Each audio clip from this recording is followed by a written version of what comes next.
Então, os irmãos tenham vontade de sentar, vamos abrir em Lucas 10. Vamos falar de uma passagem que os irmãos conhecem muito bem, mas que está sempre viva e sempre a ensinar-nos coisas novas. Lucas, assim é a palavra de Deus, toda ela. Mas eu quero que abram em Lucas 10, versículo 25.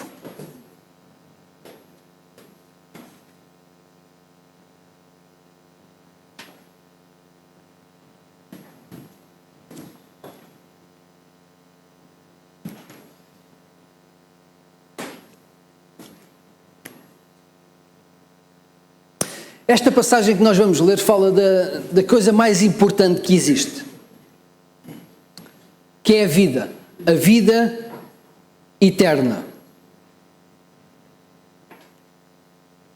E podemos fazer algumas questões sobre a vida eterna. Quando é que nós começamos a viver a vida eterna? Será lá na glória? Será aqui?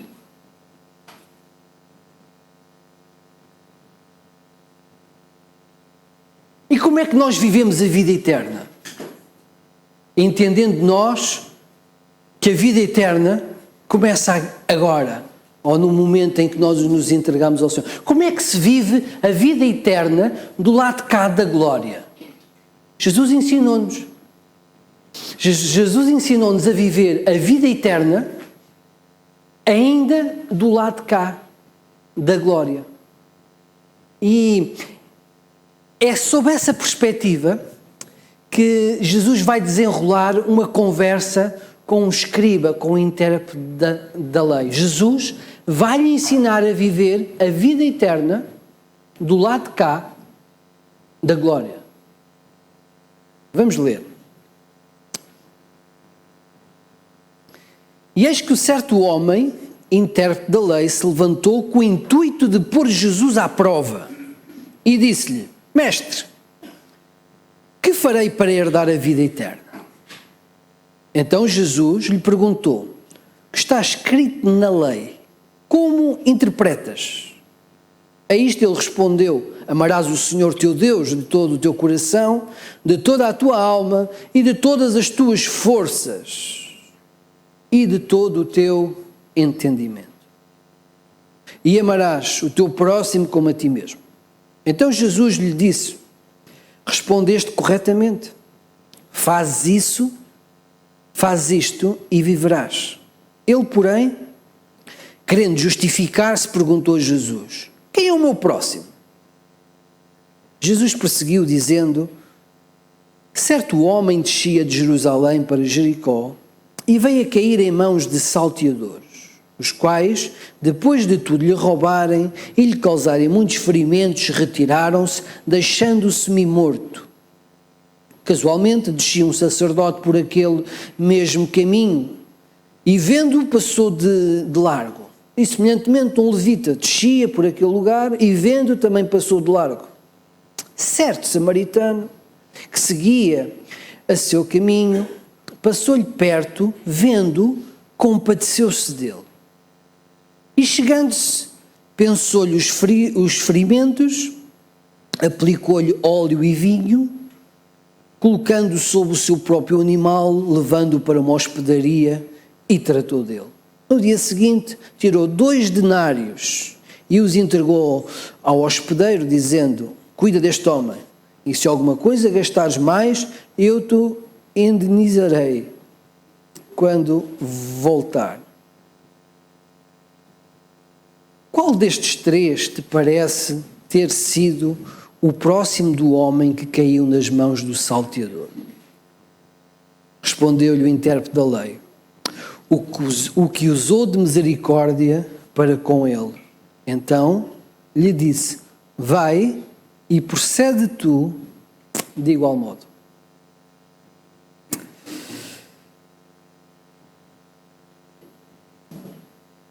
Um intérprete da lei. O intérprete da lei era mais conhecido entre nós como escriba. E este homem, ele era um mestre, um teólogo, um especialista na lei de Moisés, um expert. Ele era reconhecido como um religioso fiel, muito conhecedor da lei de Moisés. E ele chega perto de Jesus e faz-lhe a pergunta, talvez a pergunta-chave que nós todos temos que responder um dia: que farei eu, que farei para herdar a vida eterna? Este homem era um religioso consagrado, reconhecido, seguro das suas capacidades. Ele era um opositor a Jesus. Ele estava naquele grupo que não aceitava as palavras de Jesus. Então, o objetivo dele ao fazer a pergunta não era de facto saber como é que ele seria salvo, como é que ele teria a vida eterna. A grande questão era pôr Jesus à prova, como o próprio texto diz, para testar Jesus. Ele tinha a intenção de descredibilizar ou humilhar Jesus diante daqueles que o ouviam.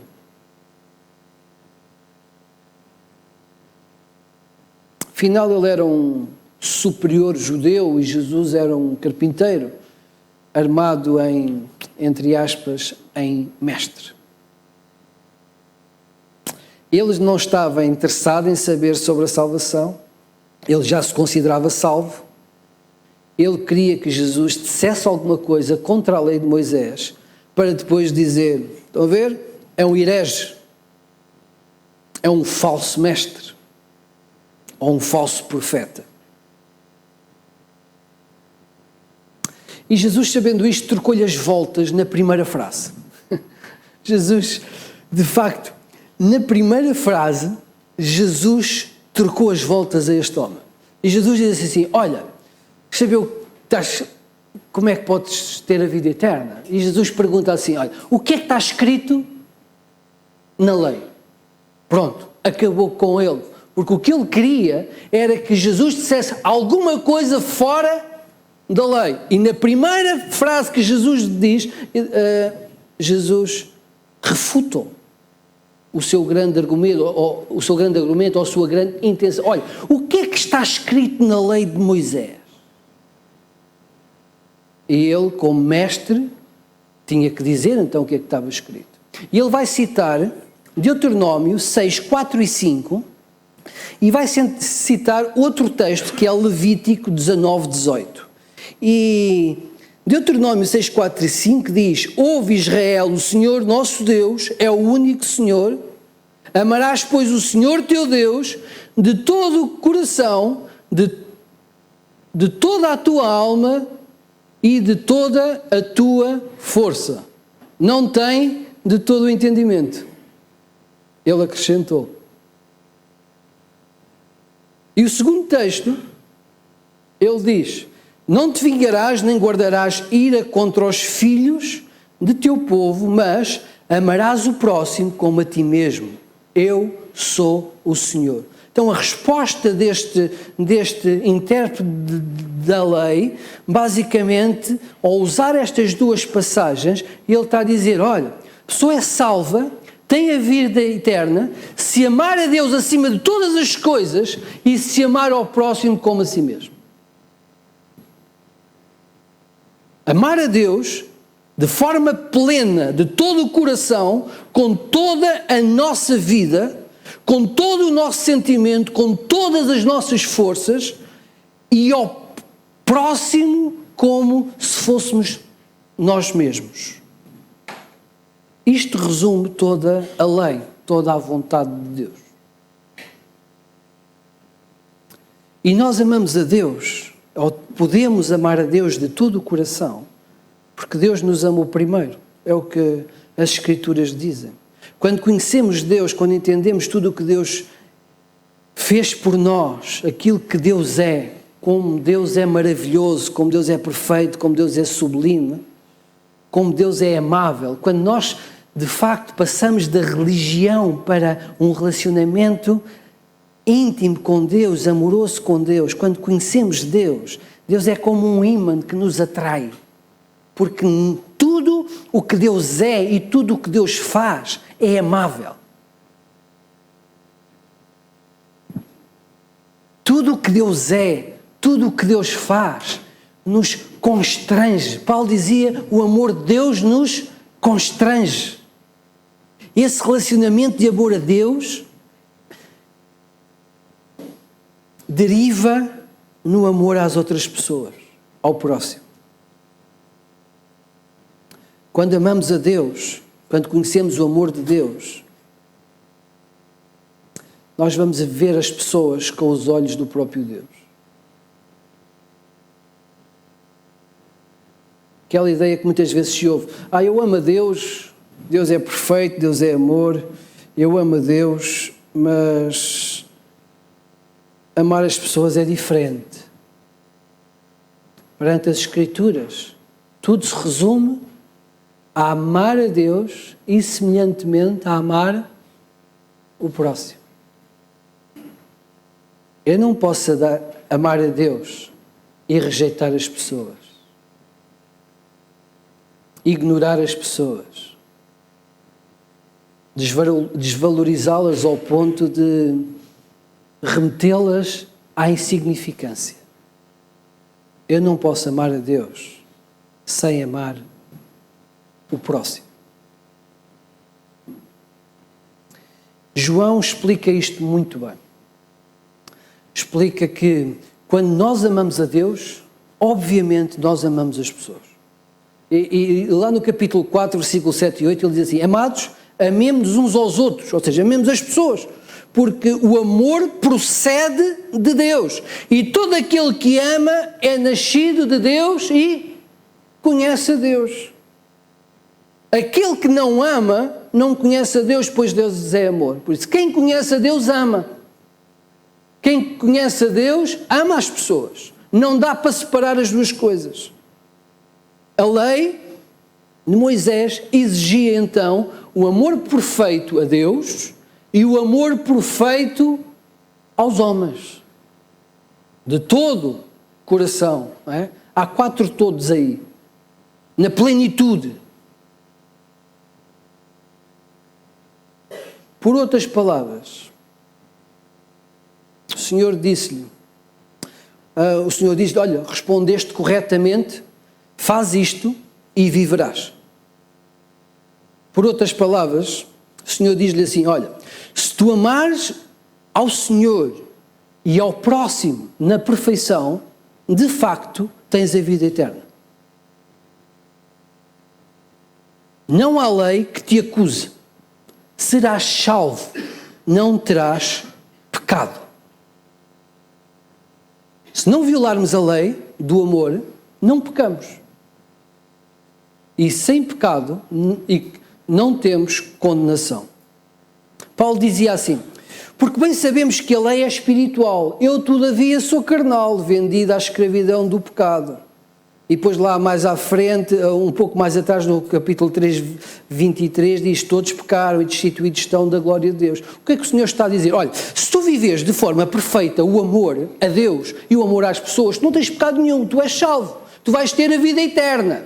O problema daquele homem e o nosso problema é que nós não somos perfeitos. E como tal somos dados a falhar e violamos a lei do amor. E porque violamos a lei do amor, então nós pecamos. E se pecamos, estamos condenados. E se estamos condenados, precisamos que nos livre da condenação. Mas aquele homem chegou-se ao pé de Jesus e disse-lhe, olha, como é que nós somos salvos? Olha, é amar a Deus na plenitude das nossas capacidades e forças, com toda a inteligência que nós temos, e amar ao próximo como a nós mesmos. E Jesus disse, muito bem, é isso mesmo. Vai e tens a vida eterna. Jesus não o acusou, Jesus não lhe disse nada de novo, Jesus apenas concordou com este homem. Olha, é mesmo isto, respondeste corretamente, faz isto e viverás. Mas é interessante que ele, no versículo 29, ele parece que não gostou muito da resposta que Jesus diz, porque ele diz, ele procurou justificar-se. Mas justificar-se de quê? Vejam, o 29. Ele, porém, querendo justificar-se. Justificar-se quê? Jesus não o acusou. Jesus não lhe disse nada de que ele estava a fazer mal, apenas disse: sim, senhor, tu respondeste bem, faz isto e viverás. Mas ele sentiu-se julgado. Estão a ver? Aquele que chegou para julgar a Jesus ou para testar a Jesus, agora está do lado contrário e sente-se julgado por aquele que pode apontar alguma coisa à sua vida. E Jesus apenas concordou com ele. Mas o que é interessante nesta passagem, ou uma das coisas que é interessante, é que o problema dele não era a primeira parte do mandamento, do amor a Deus, porque este homem julgava de facto que amava a Deus de todo o coração. Ele partiu do princípio que amava a Deus de todo o coração, de toda a alma, com todas as forças, não é? E acrescentou com todo o entendimento.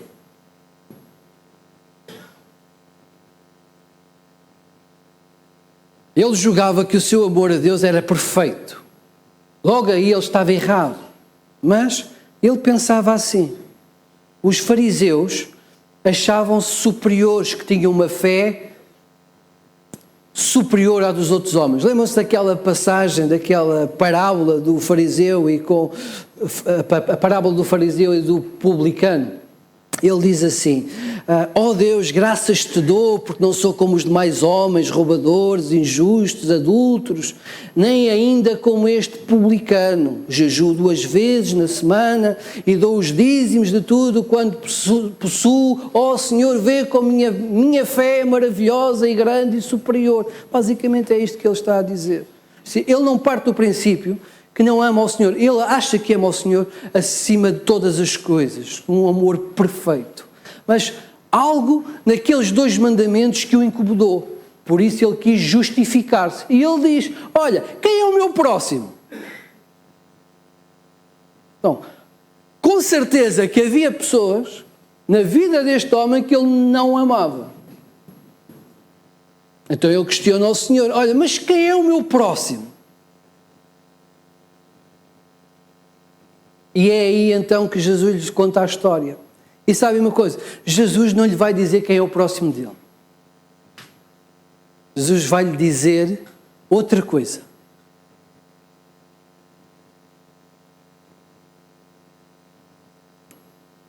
Através da parábola do bom samaritano. E a parábola conta que um homem descia de Jerusalém para Jericó, era um caminho de cerca de 27 quilómetros, e era mesmo a descer. Jericó estava a 2.000 metros abaixo de Jerusalém, e de facto aquela história tinha alguma coisa de verdade, porque aquele caminho que Jesus se refere era acidentado e perigoso, era conhecido como um caminho perigoso para os viajantes. Era normal as pessoas viajarem até em grupos, nunca isoladamente. Mas Jesus conta que certo homem ia então a caminho de Jericó, por aquele caminho perigoso, e foi surpreendido por os salteadores. E os salteadores roubaram-no, mas não se limitaram a roubar em tudo o que ele tinha, também o maltrataram, deixando-o caído na estrada como se estivesse morto. Foi agredido praticamente até à morte. E na história de Jesus passa por aquele caminho um sacerdote que possivelmente estaria a servir no templo e voltaria para casa. Muitos dos sacerdotes viviam em Jericó. Mas vendo o homem caído, ferido, olhou e decidiu passar de largo.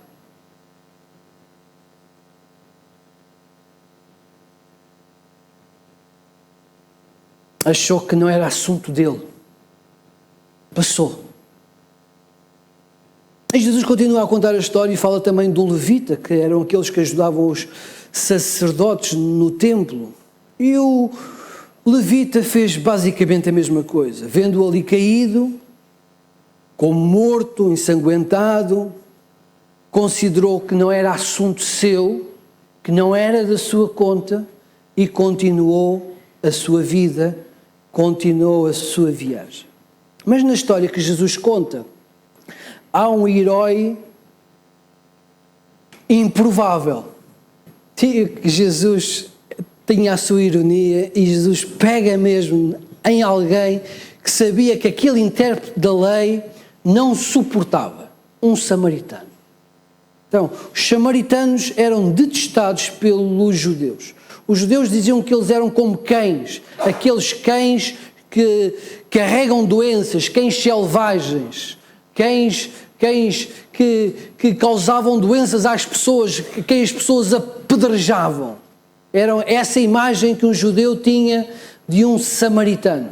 Mas na história de Jesus, o samaritano é o herói, porque ele olha para o homem caído e compadeceu-se daquele homem. Sentiu compaixão por aquele homem que estava caído na estrada como se estivesse morto. Aquela cena tocou-lhe o coração. E ao ver o homem naquela situação, passando aquela necessidade, o samaritano não podia continuar o caminho. Estava impedido de continuar o caminho porque tinha que ajudar aquele homem. Viu-o caído, viu-o a precisar de ajuda, entendeu, compreendeu que a ajuda que o homem precisava estava ao seu alcance.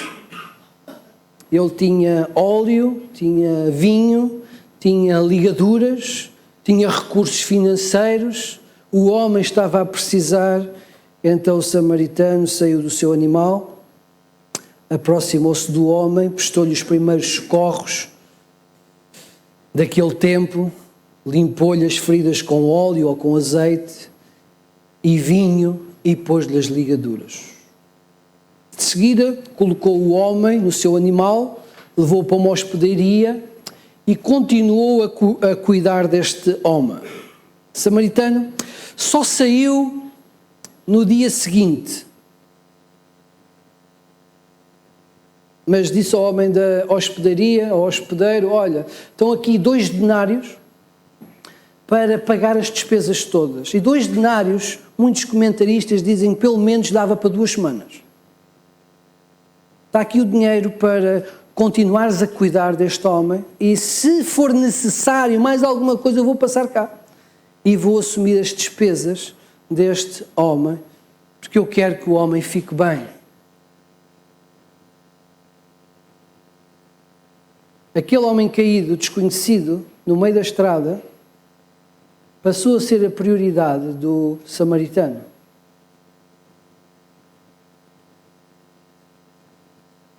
E quando Jesus acaba de contar a história, Jesus não diz ao intérprete quem é o próximo.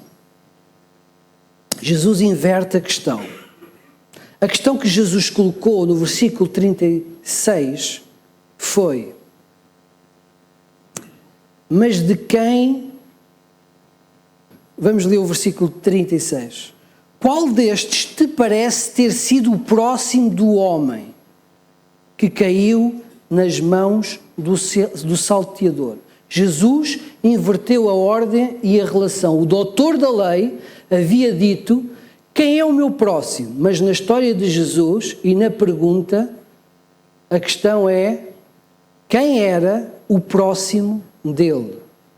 Ou seja, de quem eu posso ser próximo? Por outras palavras, a grande questão não é quem é o meu próximo. A questão que Jesus colocou é: de quem eu posso ser próximo? Vou repetir. A questão não é quem é o meu próximo, mas de quem eu posso ser próximo.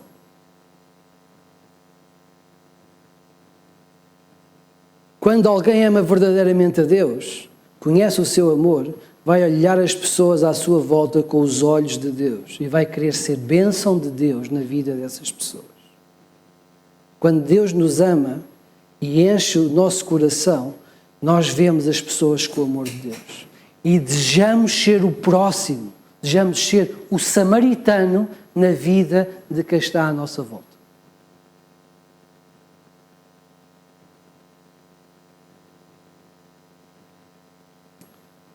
Quando nós somos próximos de alguém, nós vamos ver as suas necessidades e vamos amar as pessoas. Amar é servir, é abençoar. Amar é querer o melhor. Amar é querer bem. Às vezes é dar o ombro amigo. Outras vezes é ouvir quem precisa de falar. Amar pode ser dar uma oferta financeira ou um conselho na hora certa. Pode ser um serviço de qualquer espécie. Quando eu sou próximo de alguém, eu estou disposto a amar essa pessoa. De quem é que eu sou próximo? Eu sou próximo de quem posso servir. Eu posso ser próximo do meu filho que me pede ajuda, do vizinho que teve um problema no carro, da esposa que precisa de auxílio. Posso ser próximo do colega de emprego que, sem estarmos a contar, começou-nos a desabafar connosco e contou-nos os problemas da sua vida. Nós podemos ser próximo daquele menino ou daquela menina que precisa de uma explicação de português ou de matemática. Somos próximos daquele irmão ou daquela pessoa que nós conhecemos que está doente e que precisa de cuidado. Somos próximos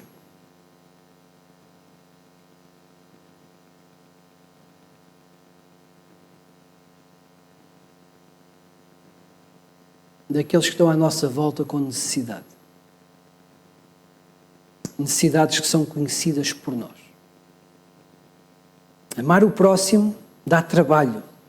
Nem sempre é fácil. Podemos ter que alterar a nossa agenda, a nossa rotina, o que tínhamos planeado. Amar o próximo dá muito trabalho, às vezes. Há cansaço. Amar implica muitas vezes perder o nosso tempo de descanso ou entrar em desconforto.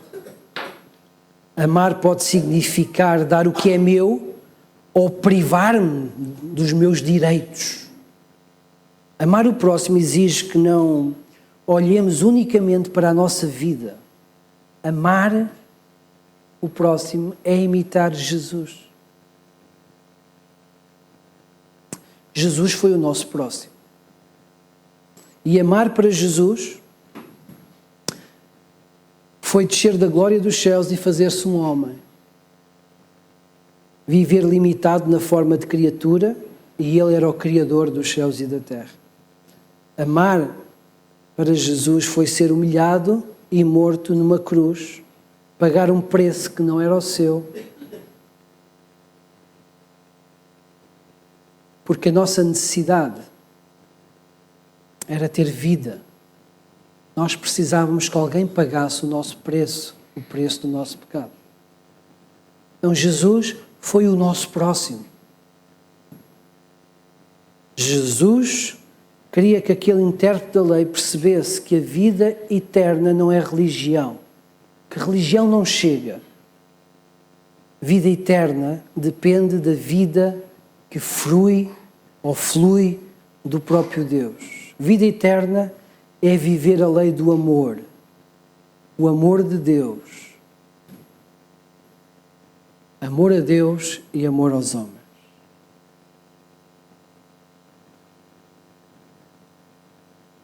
É que não há outra forma de viver a vida eterna. Quando nós conhecemos Deus, nós vamos amar muito a Deus. E quando nós conhecemos Deus, nós vamos sentir amor pelas pessoas. Nós vamos sentir que a determinada altura, que a necessidade daquela pessoa que está à nossa volta é a nossa necessidade. E que não dá para passar de largo, porque nós vimos a necessidade. E como filhos de Deus, nós podemos fazer alguma coisa. Por isso Jesus perguntou: quem é que foi o próximo do homem caído? E o intérprete da lei disse, o próximo do homem caído foi o samaritano, porque teve misericórdia.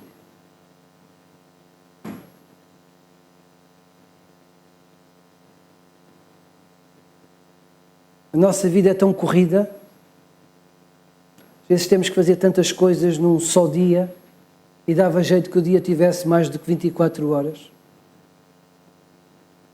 Às vezes temos os filhos, temos a casa, temos mais do que um emprego e andamos assim numa roda viva a fazer coisas que normalmente são urgentes e nós temos que as fazer naquela altura. Mas não foi assim que Jesus nos ensinou a viver. Jesus sempre teve tempo para as pessoas. E sempre parou diante das pessoas e satisfez-lhes as necessidades. E viver a vida eterna é mais do que cantar estes cânticos bonitos acompanhados de uma orquestra fabulosa. Não, viver a vida eterna é viver como Jesus, é amar as pessoas como Jesus. E Ele amou ao ponto de se desgastar por nós. Se calhar, quando pensamos nisto, vem à nossa mente alguma pessoa que nós sabemos que está a precisar de ajuda. E que eu posso ser o próximo. Então o meu encorajamento é esse. Seja o próximo de alguém que está à sua volta. Deus dá-nos recursos, Deus dá-nos conhecimentos, Deus dá-nos capacidades, Deus dá-nos dons, Deus dá-nos talentos, Deus dá-nos a vida. E o suposto é que com a vida nós abençoamos aquele que está ao nosso lado. E quando nos perguntarem porquê, nós vamos dizer porque o meu Deus me ensinou a ser assim.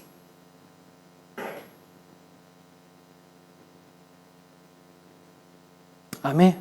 Vamos curvar a nossa cabeça, vamos orar então ao Senhor Deus.